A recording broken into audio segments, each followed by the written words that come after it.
Kembali di Corporate Action, pemirsa, potensi pertumbuhan PT Kencana Energi Lestari Tbk sangat besar sejalan dengan prospektifnya bisnis perseroan. Kita akan membahas kinerja serta strategi bisnis PT Kencana Energi Lestari Tbk bersama Wakil Direktur Utama PT Kencana Energi Lestari Tbk Wilson Magnawi dan CFO PT Kencana Energi Lestari Tbk Giat Wijaya. Selamat pagi Pak Giat dan juga Pak Wilson, salam sehat. Pagi, salam sehat. Pagi, Bu Cakri. Salam sehat juga. Baik, kita sama-sama semangat untuk membicarakan atau membahas tentang bagaimana ekspansif dan juga prospektif dari PT Kencana Energi Lestari Tbk. Saya ke Pak Wilson terlebih dahulu karena tahun ini juga kalau sesuai target di 2019 PLTA Madong kalau tidak salah yang di Tanah Toraja seharusnya sudah mulai beroperasi ya, dan juga yang di Bengkulu ini juga sudah beroperasi begitu. Secara keseluruhan terkait juga dengan beroperasi PLTA yang telah dibangun oleh perseroan, seperti apa sebenarnya kinerja dari Kencana Energi sendiri untuk sepanjang tahun ini, Pak Wilson? Iya, mungkin koreksi sedikit, yang sudah beroperasi itu adalah PLTA Pakat yang di Sumatera dan juga baik. PLTA Air Putih juga di Bengkulu. Yang PLTA Madong itu sedang konstruksi dan prosesnya sampai saat ini berjalan sesuai schedule. Baik. Rencananya COD di Maret 2022, namun pada akhir tahun ini kelihatannya sudah bisa rampung proyeknya. Baik. Jadi everything is going according to plan. Secara operasional juga sesuai dengan budget. Listrik yang diproduksi itu juga sesuai dengan rencana. Malah mungkin kemungkinan tahun ini kita akan melihat sedikit ada peningkatan produksi dibanding tahun lalu karena ya ada hujannya juga bagus karena kita PLTA PLTA. Iya, jadi tahun ini kemungkinan dari secara operasional produksi listrik kami juga baik sekali sepertinya. Oke, dan kalau secara itu tadi secara proyek-proyek yang sudah ada yang ongoing, sudah beroperasi dan akan segera beroperasi di akhir tahun. Tapi secara keseluruhan tadi pertanyaan saya adalah kinerja dari perseroan sendiri untuk sepanjang tahun ini seperti apa begitu, Pak Wilson? Secara keseluruhan kinerja financial kami cukup baik. Semuanya sesuai dengan yang dibudgetkan. Secara operasional, secara produksi juga bisa melampaui seperti yang dibudgetkan. Lalu secara operasional konstruksi juga lebih baik daripada yang kita perkirakan. Jadi secara overall saya rasa bisa di-conclude 2020 ini walaupun tahun yang COVID ya, it happens to be tahun yang cukup baik untuk Kencana Energi. Baik. Saya ke Pak Giat. Secara keuangan ini baik dan sesuai dengan peruntukan ataupun perencanaan yang sudah dilakukan perseroan. Untuk alokasi keuangan yang sudah direncanakan oleh perseroan untuk proyek-proyek yang lain mungkin atau yang ongoing yang akan dilakukan di akhir tahun, seperti apa prospek atau mungkin ada investasi yang akan diterima oleh perseroan untuk menutup akhir tahun ini begitu Pak Giat? Ya, jadi untuk investasi yang sudah kita alokasikan tahun ini adalah untuk Madong, itu kurang lebih sekitar 15 juta, ya. Dan tahun depan kita mengalokasikan untuk budget capex kita atau investasi baru kita itu sebesar 25 juta sampai 30 juta dolar. Itu nanti terdiri daripada organik dan organic growth. Jadi kita juga akan masuk kepada PRTM yang baru, dan juga kita akan masuk ke PRTS. Dan juga kemudian kita akan masuk ke biomass dan biogas. Nah, ini rencana tahun depan kita di tahun 2022, Bu Cakri. Baik, ini nampaknya perseroan dari Kencana Energi menyasar hampir seluruh energi yang ada untuk dimanfaatkan semaksimal mungkin begitu ya. Kalau dari keuntungan yang diterima oleh perusahaan dari beroperasinya tadi PLTA Pakat begitu kalau tidak salah Pak, Pakat dan juga Air Putih dan Madong nantinya kira-kira akan seperti apa laba atau keuntungan yang bisa dicapai mungkin secara finansial dari perseroan sendiri Pak Giat? Iya, jadi untuk tahun ini target kita adalah pendapatan atau revenue kita adalah 41,8 juta dolar. dan target laba bersih kita adalah 10,7 juta dolar. Baik. Itu dari secara keseluruhan operasional dari PLTA, selain energi yang juga bisa didapatkan dari situ, artinya efisiensi juga ini bisa didapatkan oleh perseroan, begitu Pak Giat? Ya, jadi untuk pendapatan tahun ini kita berasal dari 3 proyek tadi itu. Jadi yang 2 proyek yang sudah operasi, yang Pakat, Air Putih, Bengkulu, dan Madong. Ya, jadi dari 3 proyek ini. Ya. Ya, dari ketiga proyek tersebut ya. Nah, Pak Wilson, ini yang menarik. Kita bergeser sedikit dari PLTA karena akan ada anak usaha baru yang ini justru sektornya di holdings dan juga SDM begitu ya kalau tidak salah. Apakah prospeknya seperti apa begitu kalau dilihat dari perseroan, dan nampaknya kalau kita lihat dari SDM ini akan saling terintegrasi begitu dengan induk usaha yang saat ini sudah berjalan. Oke, jadi memang sampai saat ini kita Kencana Energi merupakan perusahaan renewable energy. Tapi kalau misalnya dari yang tadi kita bicarakan adalah PLTA Pakat, PLTA Air Putih, lalu PLTA Madong, itu semua masih merupakan hidro. Jadi dari sini kami melihat bahwa potensi renewable energy di Indonesia tidak hanya berhenti di hidro begitu, bahwa kedepannya akan ada PLTS, biomasa dan sebagainya.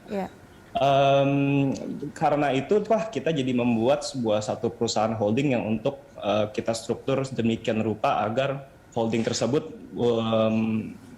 memiliki renewable energy yang selain hidro tersebut. Gitu. Jadi kita lihat memang kalau dari RUPTL yang kemarin baru keluar 2021-2030, kita lihat bahwa pemerintah itu banyak konsentrasi kepada PLTS dan juga ada yang lainnya juga seperti PLTP dan PLT Bayu dan sebagainya. Jadi dari sini kita lihat bahwa pemerintah itu sudah mulai konsentrasi serius kepada EBT dan terutama kepada PLTS. Karena dari terbangunnya kami membuat Kencana Energi Sejahtera tersebut adalah untuk menjadi sebuah holding company untuk yang di luar hidro tersebut. Oke, dan perseroan sendiri melihat EBT begitu sejauh mana prospek dan kira-kira target keuntungan yang bisa didapatkan oleh perseroan sejauh ini, Pak Wilson? Jadi pada awal ceritanya kenapa Kencana Energi itu kami melantai di bursa 2 tahun yang lalu adalah kami ada sebuah pipeline projects yang agresif gitu, mungkin sekitar 500 megawatt. Jika kita bandingkan sekarang, kita size-nya baru 49 megawatt, namun kita ada pipeline projects yang mencapai 500 megawatt yang terdiri dari bukan hanya hidro, jadi ada surya, bayu, dan lain sebagainya. Kalau kita lihat dari RUPTL bahwa Indonesia itu udah mulai serius ya untuk mengembangkan EBT, apalagi sudah sekitar 51% dari RUPTL tersebut proyek baru itu adalah EBT, maka kami melihat bahwa prospek EBT di Indonesia renewable energy itu sangat-sangat menjanjikan. Apalagi kalau kita bandingkan teknologi surya PLTS, ada banyak sekali improvements teknologi surya dari antara 5 sampai 10 tahun lalu membandingkan sekarang. So that will be fuelnya untuk kita punya growth ke depan. Selain untuk air juga kita mengejar untuk PLTS. Dengan PLTS, baik. Dan ini bisa menjadi hal yang tepat untuk dilakukan oleh perseroan begitu ya, karena saat IPO di 2019 ini sasarannya memang sudah EBT dan ini momentumnya kita untuk menggunakan energi baru dan terbarukan. Baik, kita akan lanjutkan dialog kita di segmen berikutnya, Pak Giat dan Pak Wilson. Pemirsa tetaplah bersama kami, Dialog Corporate Action akan kembali sesaat lagi. Pemirsa, PT Kencana Energi Lestari Tbk telah melantai di Bursa Saham sejak September 2019. Rekan Rolando Sambuaga akan membacakan sejumlah informasinya untuk Anda. Silakan Ando. Ya baik, Cakri dan pemirsa, PT Kencana Energi Lestari Tbk didirikan di tahun 2008 dan merupakan salah satu pemain utama di sektor pembangkit listrik tenaga air yang telah beroperasi di Indonesia. Nah, kita simak bersama datanya. Ya, PT Kencana Energi Lestari Tbk dengan kode emiten KEEN ini melakukan pencatatan perdana di Bursa Efek Indonesia pada 2 September 2019 di papan utama dengan bidang usaha, menjalankan usaha, jasa, dan ketenaga listrikan melalui anak perusahaan. Di sektor infrastruktur, subsektor utilitas, dan industri utilitas listrik. Nah, berikutnya kita simak bersama ini pemegang saham dari KEEN. Kita lihat sebesar 30% atau 1,11 miliar saham oleh PT Paramita Indah Lestari, lalu 14,31% atau senilai 524,55 juta Henry Magnawi. Berikutnya di 8,07% atau senilai 295,77 juta lembar saham Jenny Magnawi Jo, dan kita lihat 6,28% oleh Johan Magnawi, 5,02% oleh Edi Magnawi. Dan berikutnya ini sebesar 4,3% oleh Mirna Agustin Ana Mari Rumengan, lalu 3,87% oleh Ratna Magnawi, 1,02% oleh Giat Wijaya, dan sisanya sebesar 20% dipegang oleh masyarakat. Dan berikutnya pemirsa, kita juga lihat seperti apa pergerakan nilai saham dari KEN. Kita lihat pada awal tahun ini di 4 Januari dinilai maksudnya di 398, di level 398 per lembar saham. Lalu kita lihat pada bulan berikutnya ini merosot turun di level 326 per lembar saham. Namun kita lihat ini posisi tertingginya berada di 31 Mei 2021. Pemirsa, kita lihat berada di posisi 444 rupiah per lembar saham, lalu sempat turun lagi anjlok di Agustus di level 349, dan kita lihat pada perdagangan lalu 25 Oktober ini sempat naik kembali hampir menyentuh posisi tertinggi di tahun ini, yaitu di 440 rupiah per lembar saham. Ya, demikian Cakri, kembali ke Anda. Baik, terima kasih Ando, dan kembali ke dua narasumber saya. Saya ke Pak Giat dulu karena urusannya tentang keuangan dan financial begitu ya.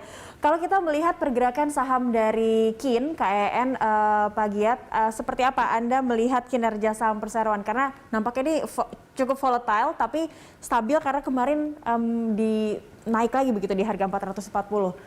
Tanpa melihat sentimen pasar mungkin ya. Seperti apa Anda memandang kinerja saham perseroan sejauh ini, Pak?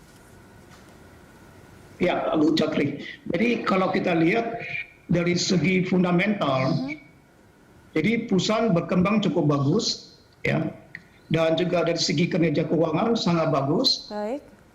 Kemudian juga kalau kita lihat dari segi perkembangan prospek ke depan, ya, prospek ke depan pun kita sudah berkembang cukup bagus. Jadi kita lihat, kalau kita lihat yang saat ini kita lihat topik dengan transisi energi, ya, di mana Indonesia harus mencapai 2025 mencapai 23% bauran energi terbarukan, dan kemudian tahun 2030 untuk mencapai pengurangan emisi sebesar 29% sampai 41%, ya. Dan juga kita lihat lagi tahun 2025 sampai 2040 ada program moratorium dan early retirement daripada pembangkit energi fosil base, ya. Dan juga kita lihat tahun 2060 kita ada namanya Indonesia akan mencapai net zero emission di tahun 2020. Dan ini kita diterjemahkan dalam bentuk LPTR, ya, di mana kita lihat LPTR 2021 sampai 2030 itu ada total 40.000 megawatt lebih akan dibangun pemerintah. Dan kita lihat 51,6% itu terdiri dari EBT. Ya. Jadi kita lihat potensi ini besar sekali ke depan untuk perusahaan ini. Baik. Karena jadi pengembangan sangat besar. Ya. Karena kita melihat Kencana Energi sebagai pemain utama dari PLTA begitu, dan EBT ini menjadi momentum yang tepat, dan ini berpengaruh dan tercermin dalam harga saham yang terlihat sekarang begitu, meskipun volatile begitu ya Pak ya. Baik, kita akan jeda terlebih dahulu. Kita masih ada tersisa satu segmen untuk membahas seperti apa prospek dan kinerja kedepannya dari Kencana Energi di segmen berikutnya pemirsa. Dialog Corporate Action akan kembali usai News Update. Kembali lagi di Dialog Corporate Action pemirsa, dan masih kita membahas seperti apa prospek dan ekspansifnya PT Kencana Energi Lestari Tbk. Saya kembali ke narasumber saya, kita ke Pak Wilson lagi. Pak Wilson, kalau berbicara tadi nampaknya prospek terlihat dari kinerja saham saja prospeknya ini cerah begitu untuk Kencana Energi. Kalau berbicara soal pelaku utama dari industri atau PLTA ini, segala bidang usaha saat ini sudah melakukan transformasi digital. Nah, bagaimana dengan PLTA sendiri atau dari usaha yang dilakukan oleh perseroan, apakah sudah ada rencana transformasi secara digital atau mungkin sudah dilakukan begitu? Apa yang ingin disasar oleh atau ditarget oleh perseroan terkait perkembangan digital ini? Oke.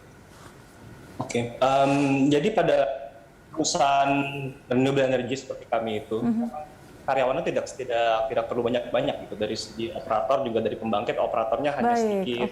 Lalu dari office juga itu semuanya sudah consolidate berbagai function.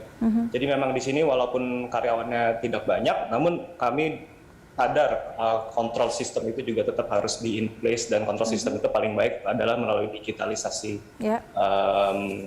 Berbagai proses begitu ya. Jadi dari segi operasional sendiri, kami sudah mulai memilih untuk barang-barang elektromekanikal dan sebagainya itu yang sudah ada softwarenya gitu. Jadi kontrol dan juga bisa dimonitor secara real time, secara remote begitu. Jadi teknologinya saat ini sudah seperti itu sehingga sudah memperbolehkan kita bisa melakukan hal seperti itu. Namun kalau dari segi operation di head office, kami juga sekarang sedang tahap implementasi ERP yang kemungkinan akan rampung early 2022. Kita harap itu bisa membuat human error di-minimize lagi dan juga bisa maximize production dan juga efficiency ya. Lalu dari segi information sharing di perusahaan sendiri tersebut juga kami juga udah mulai untuk menuju ke arah paperless karena kita renewable energy. Iya, betul. Kita harus lebih champion green gitu ya. Banyak mengurangi kertas ya, Pak ya. Yes, kita sudah mulai ngarah ke paperless ya. And it's going well. We are looking forward to 2022 dengan becoming more digitized and more green. Oke, baik. Itu kalau kita lihat dari sisi operasional perusahaan yang sudah jauh menuju ke energi terbarukan begitu ya, dan juga paperless. Tapi kalau untuk ini juga kan bidang usahanya menjalankan usaha jasa ketenaga listrikan, untuk pelayanannya juga atau mungkin pendistribusian energi yang sudah dihasilkan, adakah menggunakan transformasi digital atau teknologi digital begitu yang hal yang baru mungkin dari sektor energi? Iya, jadi dari mesin-mesin sebagainya yang kita gunakan itu sudah didesain menggunakan dengan software gitu loh. Jadi dari segi elektrikal dan mekanikalnya itu sudah melink juga menuju ke dikontrol lewat komputer gitu. Jadi tidak perlu di lapangan sendiri, bahkan kalau misalnya pembangkit kita yang dipakat, possible tidak untuk bisa dikontrol dari Jakarta. Of course it's possible karena sudah bisa melakukan seperti itu. Jadi dari segi sendiri kami billing ke PLN dan sebagainya itu juga sudah melakukan dengan proses digital juga supaya mengurangi kesalahan error yang biasa suka terjadi. Baik. Dan ini kalau berbicara transformasi digital juga pastinya ada investasi secara finansial begitu ya, Pak Giat ya. Selain untuk transformasi digital yang nampaknya juga membutuhkan dana yang besar begitu, untuk investasi perseroan di tahun depan, kira-kira untuk capex sendiri seperti apa besarannya dan alokasi yang sudah direncanakan oleh perseroan? Ya, tadi seperti yang sudah dijelaskan Wilson. Jadi kalau kita bicara transformasi digital di bidang renewable energy, sebenarnya saat ini kita sudah melakukannya. Jadi semua by remote control, by real time semua. Ya. Jadi mungkin ditekankan pada 4 key areas, yaitu ya di area operasi, untuk optimisasi produksi dan efisiensi operasi dan peningkatan CF-nya. Kemudian juga maintenance ya, preventive maintenance ya. Jadi untuk pencegahan pemadaman listrik atau outage ya. Kemudian juga di bidang efisiensi energi untuk mencegah heat loss ya. Nah yang terakhir yang paling penting itu adalah di health, safety, security and environment. Ya, betul Pak. Karena ini semua ada sistem digital lah, jadi itu kita juga lebih tekankan pada risk management dalam arti untuk cyber security. Ya. Ya, seperti untuk pencegahan hacker dan semacam itu, untuk kita sudah mitigasi juga ke situ. Ya. Kemudian juga untuk level PLN juga mereka PLN sudah ada namanya smart grid, yang menjadikan sistem pengaturan tenaga listrik lebih efisien dan menjadikan keandalan pasokan listrik lebih tinggi. Dan ini juga bagus untuk renewable energy atau EBT. Ya, terutama yang untuk yang yang bersifat intermittent seperti angin dan listrik, angin dan matahari. Ini jadi untuk bisa menunjang atau mendorong pertumbuhan EBT untuk pasokan listrik, dan ini sudah diterapkan di transmisi Sumatera dan Utara oleh PLN gitu. Baik. Dan untuk budget mungkin kita sekitar $500.000 lah gitu. Baik. Dan itu sudah ditargetkan oleh perseroan untuk bisa dialokasikan di Capex tahun depan. Ya. Baik, singkat saja mungkin Pak Wilson sebagai penutup untuk memberikan optimisme dari para pelaku pasar, karena ini trennya juga masyarakat nampaknya sudah sangat concern dengan energi baru dan terbarukan begitu untuk menuju 2045. Kira-kira apa yang bisa disampaikan kepada pelaku pasar untuk bisa menarget atau melirik saham KIN begitu? Saya rasa kalau melihat bencana energi, kita tidak bisa melepas dari mimpi kencana energi itu akan menuju kemana. Kita arahnya itu adalah growth company. Kita tidak hanya duduk berdiam dan hanya menunggu produksi dari pembangkit yang sudah ada, namun kita terus mencari proyek terus yang baru-baru. Seperti yang tadi saya katakan, sekitar 500 megawatt yang kita sudah di pipeline, dan itu di luar LTS yang kita rencananya mau kita garap gitu tahun depan. Kalau saya lihat sih, renewable energy pada tahun 2022 onwards itu adalah di mana at least for the next 3-4 tahun itu adalah very transformation ya, dari fuel lama menuju fuel baru, atau dari fossil fuel menuju renewable energy. And we are saat ini di posisi di mana yang menentukan sekali masa depan renewable energy.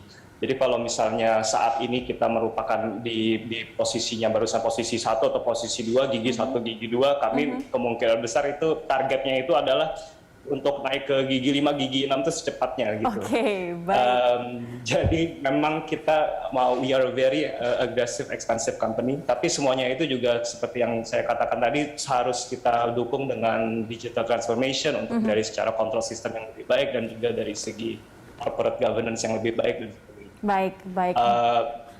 Ya, jadi kalau kita lihatin future renewable energy itu future-nya bagaimana sih? Itu tuh saat ini adalah titik di mana revolution-nya, di mana era lama menuju era baru. Kita di saat itu sekarang. Kita jadi undang investor-investor untuk yang bisa ada mimpi renewable energy, mimpi masa depan yang lebih cerah untuk bisa ikut bergabung dengan kami supaya kita bisa bermimpi bersama Kencana Energi, tapi ini mimpinya optimis begitu ya, untuk membuat bumi lebih hijau dan lebih lestari bersama Kencana Energi. Kita optimis bersama. Baik, terima kasih Pak Giat Wijaya selaku CFO PT Kencana Energi Lestari Tbk, dan juga Pak Wilson Magnawi, Wakil Direktur Utama PT Kencana Energi Lestari Tbk, telah bergabung bersama kami pagi ini di Corporate Action. Pemirsa, Corporate Action akan kembali dengan informasi lainnya sesaat lagi. Tetaplah bersama kami.